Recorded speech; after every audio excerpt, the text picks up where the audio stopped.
U.S. President Joe Biden and Israeli President Isaac Herzog covered various security challenges during their White House meeting Wednesday, including the threat posed by Iran. I'll say this 5,000 times in my career. The ironclad commitment the United States has to Israel based on our principles, our ideas, our values. Herzog said the Iranian threat goes beyond Israel. Moving towards nuclear weapons and supplying lethal weapons that are killing innocent citizens in Ukraine.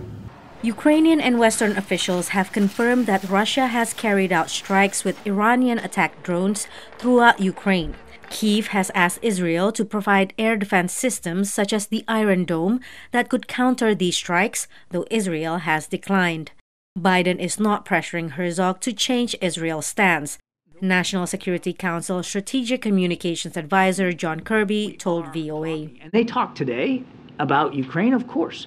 We're talking to countries all around the world about what we can collectively do to support Ukraine, and certainly what they're willing to do to support Ukraine, but it's got to be their decision.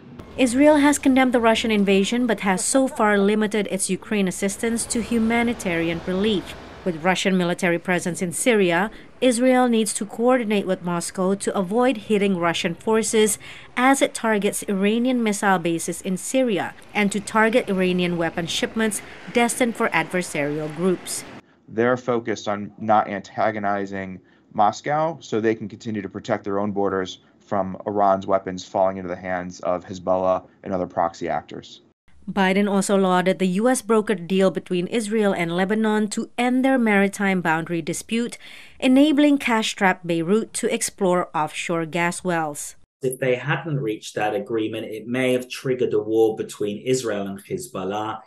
And given the weapons now available to Hezbollah, there would have been a large amount of civilian deaths in Israel. And then, since Israel would then have to stop those missiles being fired, it would almost certainly lead to a large number of civilian deaths in Lebanon. To counter Iran's threat, Biden and Herzog also discussed U.S.-facilitated plans for an integrated regional air defense system between Israel and its Gulf state neighbors. Patsy, Widakuswara, VOA News at the White House.